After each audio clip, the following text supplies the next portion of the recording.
আসসালামু আলাইকুম guys, headphone ছাড়া ভিডিওটা দেখিও না, বুঝছো নি? तो चलिए शुरू करते हैं। আমি আমি বুঝলাম, তুমি সোনা পাখি এবার বলো। একটু ভাতার খুঁজতে গেছি দেখে এটা নিয়ে মানুষ কত সমালোচনা করতেছে।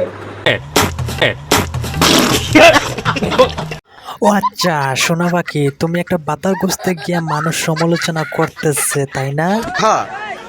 মানুষের মতো তো গেঞ্জি পইরা আর খারাপ খারাপ ইঙ্গিত করে ভাতার মানুষের মতন গেঞ্জি পরে ভিডিও বানালে তোমাকে ভালোই লাগতো, কিন্তু তুমি যেভাবে ল্যান্টা স্যান্টা হয়ে ভিডিও বানাচ্ছ। নিঃসন্দেহে তুই ঠিক কথা বলেছিস। খুঁজতে জানি বড় কাপড়া ভাতার খুঁজতে গেছি। এই যে মাথায় সবসময় মুড়ো দিয়া থাকি, মানুষের মতো তো আর কি বলবো, দেখাই দেখাই ভিডিও করি না। মানুষের মতন তুমি দেখাই দেখাই ভিডিও বানাও না, তাহলে ওটা কি ফুট বানাও? মানুষের এত বাজে বাজে কথা বলার কি দরকার? তুমি বুলুম বাজনা দেখাইয়া ভিডিও বানাইবা আর মানুষে বাজে বাজে কমেন্ট করতো না, এটা হয়? লজ্জা পাই না। এটার কারণ কি? এই যে আমি তুই বাতার কিসের জন্য কই যাবাস না জানোস? কারণ তুই হচ্ছে কি একটা সানি লিওন,